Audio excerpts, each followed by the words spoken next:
Welcome to our lecture on magnifying optics and resolution. Upon completion of this unit, you should be able to describe the magnifier, microscope, and telescope, calculate the magnification of these devices, understand the concept of diffraction limited resolution.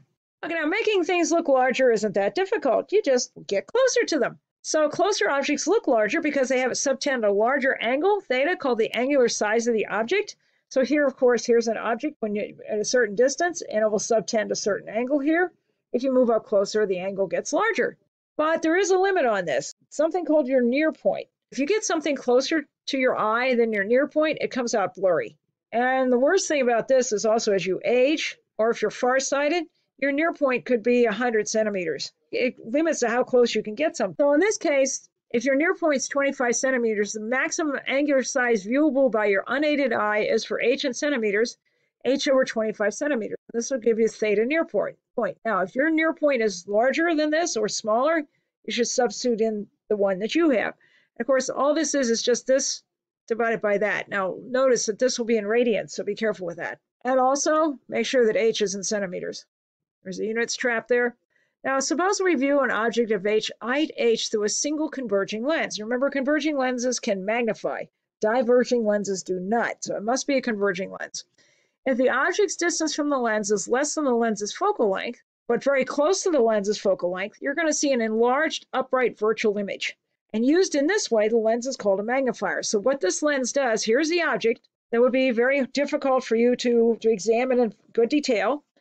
If you put a magnifier in between you and the object and set it up such that the distance of the object is just inside the lens's focal length, just slightly smaller than the lens's focal length, you will see a magnified virtual image. And because it is magnified, you'll be able to examine it in greater detail. Now, when using a magnifier, your eye will see a virtual image subtending an angle theta equals h over p. If we place the image at a distance I equals infinity, then the object's distance is p is approximately equal to f. So theta will be h over p, or approximately equal to h over f. Angular magnification is the ratio of the apparent size of the object when using a magnifying lens rather than simply looking at the object at your near point. So in other words, magnification equals theta over theta NP. Combining these equations, the ones we had on the previous page, as well as these, we will find out that the angular magnification for magnifying glass is m equals 25 centimeters over f. Now, if you're dealing with a near point that's other than 25 centimeters, you might want to change that. Also remember that f has to be in centimeters. This is a ratio. You have to make sure they're both the same units. If you view a bug with a magnifying lens having a 12.5 centimeter focal length, then the lateral magnification is infinity, the angular magnification is 2. Ideally, the image is infinitely tall and infinitely far away, making the lateral magnification infinity, but the image still subtends a finite angle, so the angular magnification is not infinity. It's somewhat less than that. Now for the microscope. Here's a picture of a microscope showing some of its major parts, the eyepiece, which is the piece you look through, the objective lens, which is closest to the object. Notice you have a choice of lenses. This rotates. The focus knob here, which moves the platform up and down. And then there's usually a light under here called an illuminator. And there's a prism in here that will bends the light path of the eyepiece is at a comfortable angle. Now, a microscope can attain a magnification of up to 1,000 times by a two-step magnification process. The specimen to be observed is placed on the stage of the microscope directly beneath the objective. The objective is a converging lens with a relatively short focal length. The objective creates a magnified real image that is further enlarged by the eyepiece. And the choice of magnification is in here. They have different objective lenses. So this is basically a simple ray diagram of a two-lens microscope. The object is placed just outside the focal point of the objective, which creates a highly magnified real image with a lateral magnification of m equals minus I over p. The minus sign just means that the image is inverted. This is the tube length. Here's the focal length of the eyepiece. Here's the focal length of the objective. Here's the object. Here's the focal length of these various lenses here. Now notice that the object's just beyond the focal point of this lens. The magnified image of the objective acts as the object for the eyepiece. And this eyepiece acts as a magnifier. It forms an image at infinity that is seen by a relaxed eye. So the lateral magnification of the objective is m objective equals minus I over p. And that's approximately equal to L over f objective, where L is the length of the tube. The objective and eyepiece produce a total angular magnification of M equals M objective, MI, and that will be equal to minus L over F objective times 25 centimeters divided by FI. You want to be careful with the units on these. Probably should all be centimeters. The minus sign just shows that the image in the microscope is inverted. Most biological microscopes are standardized with a tube length of 160 millimeters. Blood cells through a microscope. A pathologist inspects a sample of 7-micron diameter human blood cells under a microscope. She selects a 40 times objective and a 10 times eyepiece. What size object viewed from 25 centimeters has the same apparent size as a blood cell seen through the microscope? Just as we've done all along, you should always write down the physics, the knowns and unknowns, and the formulas. So the physics is microscope optics. The knowns and unknowns are that magnification of the objective is minus 40. The minus means it's upside down. This is where the 40 comes from. Magnification of the eyepiece is 10. That's where this comes from. The diameter of the cell is 7 microns. D prime is the apparent size in microns, which is what we're looking for. The formula is M equals M objective times MI. And we also know that the absolute value of M is H prime over H or D prime over D. And we find the M is M objective times MI, and that equals D prime over D. So D prime will equal D times M objective MI, we'll ignore the sign. So then D prime is 7 microns times 40 times 10, or 2,800 microns, or about 3 millimeters. And this is about the same apparent size as the letter O on a page seen from a comfortable reading distance. Telescope. There are many, many kinds of telescopes. A simple telescope contains a large diameter, long focal length objective. It can be either a lens or a mirror that collects parallel rays from a distant object and forms a real inverted image at distance I equals F objective. The focal length of the telescope objective is very nearly the length of the telescope tube. Actually, if you add the sum of the focal length of the objective plus the focal length of the eyepiece, you get the length of the tube. That's the distance that the two lenses are set apart.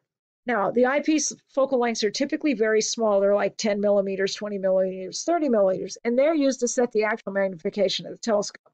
The objective has a very long focal length. The eyepiece functions as a simple magnifier. It has a short focal length. The viewer observes an inverted image. The angular magnification of a telescope is M equals theta objective divided by theta eyepiece, and that equals minus F objective over Fi. And this just means that the image is inverted. Now here is a simple ray diagram for a refracting telescope. Okay, here's the focal length of the objective. Here's the focal length of the eyepiece. This would be the length of the tube, this plus that. We're looking at parallel rays from a distant object. And that will, of course, come to focus here at the focal length because they're parallel rays. And the eyepiece acts as a magnifier to form an image at infinity that's seen by the relaxed eye. Now, a refracting telescope uses 2 lenses. They are also called a refractor. These are practical only for small sizes, as large lenses are extremely difficult to make and are so heavy they sag under their own weight. On top of that, glass lenses are so heavy they can make the tube sag, and then you have trouble with keeping the optics in alignment. If the optics get out of alignment, then the telescope basically becomes useless. These also suffer from chromatic aberration and can be mainly used only for visible light. Glass blocks other wavelengths. And most of the interesting stuff occurs at the other wavelengths. Now, in reflecting telescopes and in refracting telescopes, bigger is better. The light gathering ability is proportional to the area of the objective with the square of its diameter. So if you double the diameter of a telescope, you have 4 times the light gathering ability. The resolution is also improved with larger diameter objectives. Now, mirrors can be made very large, and they can also be made in segments that can even be adjusted in real time, much as the eye adjusts. Mirrors do not suffer from chromatic aberration, and mirrors can be made from many kinds of light, from radio to gamma rays. The large telescopes are reflectors, and they are generally use a large parabolic mirror. The parabolic mirror is set up to avoid spherical aberration as their objective. There are many kinds of reflectors, and new ones being developed all the time. This one is a Newtonian reflector, and it's named for Isaac Newton. He invented this. Basically, parallel light rays come in. This is the primary mirror. This would be the diameter of the objective. This is the objective right here. And what is the objective? It's the first thing that sees the light. Okay, there's a secondary mirror that's flat and placed at a 45-degree angle. And that sends the image out to the eyepiece, which is right here. Now, people always ask me, does this leave a hole in the image? No, for the same reason that the blind spot in your eye doesn't leave a hole in your eye. The light fills it in. The only thing it does, the image blocks some of the light, so it makes it slightly dimmer. But the telescope takes care of that anyway because it's large. This is relatively small compared to that, so it doesn't block a lot of light. If you increase the diameter of a telescope's objective lens and tube diameter with no other changes the telescope will have, well, this has nothing to do with magnification. The magnification is set by the choice of the eyepiece relative to the focal length of the objective. So we'll have the same magnification, but it will have more light gathering power and better resolution, which is the ability to distinguish between two closely spaced distant objects. For observing light of wavelength lambda nanometers, the smallest separation angle in arc seconds, where 1 arc second is 1 over 3,600 degrees, that's 60 times 60 minutes per degree and 60 seconds per minute, or these would be arc minutes and arc seconds. A telescope can resolve is related to the telescope aperture, d in centimeters, by alpha in arc seconds equals 0.0252 lambda in nanometers divided by d in centimeters. Now notice that this is a mixed unit. The units are taken care of in here, but you have to make sure you use the right ones. Now you can see that d is on the bottom. So if you get d big, the largest d you can get, this makes this as small as possible. When this is small, it means that you can distinguish better between two closely spaced objects. This brings us to the topic of resolution of optical instruments. Optical instruments suffer from various types of aberrations. One of them is chromatic aberrations.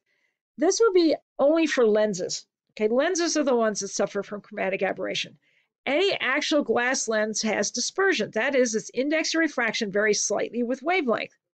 And even just slightly is enough to mess this up. Consequently, different colors of light come to focus at slightly different distances from the lens. So you can see what's happened. Red gets bent less, blue gets bent more. So there's a bunch of different focal points for different colors of light. This is called chromatic aberration. And it's the same thing that causes this. Now, this is what it looks like. What you would typically have is rings or color separation here. And by the way, only lenses have chromatic aberration. Spherical aberration can happen to anybody, including mirrors and lenses. Our analysis of thin lenses was based on parallaxical rays traveling nearly parallel to the optical axis. In reality, most of the time they aren't. So what happens is rays incident on the outer edge of the spherical surface are not focused exactly to the same point as rays incident near the center. So the ones that go through the outer edge, have a shorter focal length than the ones that go out through the center. And this is called spherical aberration. And this makes things that look like blurs or rings around light. Now, we want to correct this stuff. And the way we correct aberration in our optical instruments is pretty much the same way we correct aberration on our natural optical instrument, which is our eye. We give our instruments eyeglasses called combination lenses. Combination lenses use lenses of different materials and focal lengths in order to partially correct for chromatic and spherical aberration. Most optical instruments use combination lenses rather than a single lens. Okay, large telescopes use parabolic mirrors to avoid chromatic and spherical aberration. No mirror has chromatic aberration because mirrors are reflectors, not refractors. In order to get chromatic aberration, you have to have a refraction going on. However, mirrors can suffer from spherical aberration. Spherical aberration occurs when the mirror is ground as part of a sphere instead of made out of a parabola. So if you make a mirror out of a parabolic shape, you don't get spherical aberration, or at least you don't get as much of it. That means that all the light coming from hitting at the sides of the mirror will come to the same focal point as the light hitting the center of the mirror. Lenses can suffer from both chromatic and spherical aberration because lenses are refractors. The way to avoid, or at least partially avoid, chromatic and spherical aberration on the lens is to use a compound lens made up of different materials. You pick the materials such as the wavelength dependence of the index of refraction of one material compensates for the wavelength dependence of the index of refraction of the other material. If you pick the materials correctly, grind the lenses carefully, you can have all the different rays of light from the edge of the lens as well as from the center, and have all the different wavelengths of all this light come to pretty close to the same focal point. You can't get it totally correct, but you can come close with proper engineering and proper grinding. All optical instruments, including your eyes, has diffraction aberration caused by the inherent wave nature of light and the fact that light, when it encounters an obstruction, bends around the obstruction. That's called diffraction. And a lens that acts as a circular aperture of diameter d. Consequently, the lens will focus and diffract the wave, both focuses and diffracts the wave the light wave. Light diffracts around any edge and encounters just like any wave. So anything in the light path, including this secondary mirror, including the supports for the secondary mirror, can have diffraction around the edges, because light will bend around the edges, any edges that it encounters, and that causes diffraction aberration and degrades the image. You can't avoid this. The only you can do is try to reduce it as much as possible through proper engineering. A lens or a mirror can be modeled as an aperture, a circular aperture, followed by an ideal lens or mirror. Any circular aperture, just a small hole, produces a diffraction pattern with a bright central maximum surrounded by dimmer fringes. It's what I call a target pattern for obvious reasons. This is the unavoidable consequence of the fact that light is a wave and diffracts around edges, and it limits the ultimate resolution of any instrument that uses electromagnetic radiation. And frankly, just about everything we use uses electromagnetic radiation. It's the ultimate limit. Now, a converging lens will bring the diffraction pattern to focus on the image plate. So here's a converging lens. Here's the wavefront coming in, parallel rays coming in. And notice we have the central maximum. That would be this right here. And then followed by, as you work your way outward, these diffraction rings. So these secondary and tertiary maximas. So the result is a perfect lens focuses parallel light rays not to a perfect point of light, but to a small circular diffraction pattern. And that complicates things. Whether it is a problem or not depends upon how large it is. The bigger it is, the more likely it is to be a problem. The minimum spot size to which a lens can focus light of wavelength lambda is Wmin equals approximately equal to 2 times the focal length times theta 1, or 2.44 lambda f over d. Now this is for a circular aperture. D is the diameter of the circular aperture lens and f is its focal length. In order to resolve 2 points, their angular separation must be greater than theta min, where theta min equals 1.22 lambda over d. This is the lens angular resolution. Now be careful with this, because this is a ratio. Theta min must be in radians, and you have to be very careful with this. This number actually, the reason this isn't 1 is because it's a circular aperture. To focus light with the smallest possible spot, you should choose a lens with, well, if you look at this equation, you want to have the largest diameter, because you want this as small as possible. You want to have the largest diameter, and you want to have the smallest wavelength and a short focal length for your lens. So if you got a choice of wavelengths, use blue light instead of red. Use the shortest focal length you can use, and get the biggest telescope you can afford. Let's do an example. A 12-centimeter diameter telescope has a focal length of 1 meter. What is the diameter of the image of a star in the focal plane if the lens is diffraction limited and if it is in space where Earth's atmosphere is not a limitation? Earthbound telescopes have some serious limitations caused by the Earth's atmosphere. The physics of this is diffraction limited resolution. Most stars are so far away they appear as point objects, not as disks. Since resolution is also wavelength dependent, we will pick lambda equals 700 nanometers as a worst case. We write down the knowns and unknowns with the units. D equals 12 centimeters, F equals 1.0 meters, lambda equals 700 nanometers, and we're looking for a W min. We have a units nightmare here. We want to get all the units to the same units. So the formula would be W min equals 2.44 lambda F over D. So it's 2.44 times 700 times 10 to the minus 9 meters times 1 meter divided by 0.12 meters. Ends up being 14 microns.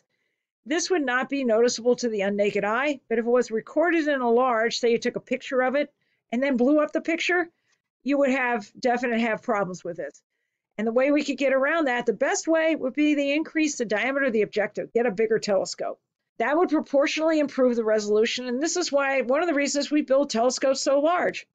The figure shows 2 distant point sources, object 1 and object 2, being imaged by a lens of diameter d. The images each form a diffraction pattern of alternating bright and dark fringes. Rayleigh's criterion determines how close together the images can be before you can no longer distinguish or resolve them. 2 objects are barely resolvable as separate objects when the maximum of the image from one object falls on the minimum of the image from the other object. If you look here, the maximum from image 1 is falling on the minimum from image 2, or the maximum from image 2 is falling on the minimum from image 1. At that point, this determines theta min, and when the objects are barely resolvable as separate objects, alpha v equals theta min. This is like seeing the light from a distant vehicle approaching you. At first, it looks like one light, and you can't tell if it's a car or motorcycle, or maybe somebody with a burned-out headlight. As it gets closer, they slowly begin to resolve until you can see them as separate lights. At this point, they're just barely resolved. That's Rayleigh's criteria. If you look at the two diffraction patterns from the lights, from these two lights, you can see that the maximum from one overlaps the minimum from the other, and the minimum from this one matches the maximum there. At that point, they're barely resolvable. You can tell they're two separate lights. Of course, if they keep on approaching, then you wind up with fully resolved, and it's very easy to tell here. So the angular separation between two distance point sources of light is alpha. Rayleigh's criteria states that the two objects are resolvable if alpha is greater than theta min, where theta min is 1.22 lambda over d. This 1.22 factor is due to the circular shape. If it were slits, it'd be 1, not 1.22. And this, of course, this is if alpha is greater than theta min, you can tell. Now, here is where it's marginally resolved. This is where alpha equals theta min. You can just see that you can kind of tell that there are two. And, of course, this is the diffraction pattern right here, the combined one. Here is where alpha is less than theta min. And you can tell you can't tell for sure. Is this one light or two? For best viewing, you want alpha, you want theta min to be as small as possible. Two distant stars are only marginally resolved when viewed through a telescope having a 10 times eyepiece and a filter that passes only light with a wavelength near 500 nanometers. One better way to resolve the stars would be to view the stars using ultraviolet wavelengths. Now, the other thing you can do is use a telescope with a larger objective. If you look back here for Rayleigh's criteria, you want this to be as small as possible. That means you want the shortest wavelength, largest diameter scope. This is why we use large scopes. We actually covered this before. I'm not going to go into real detail here. This is the resolution of a diffraction grating. But if you look here, here's the resolution is lambda over delta lambda, or n times m, where delta lambda is the difference between two closely resolved, close wavelengths. M is the order number, and n is the number of slits or lines that are illuminated. And notice that you want the large order number. You want the large number of slits. This is why we use gratings instead of double slits. We want n to be as big as possible, and we want m to be as big as possible. Thank you.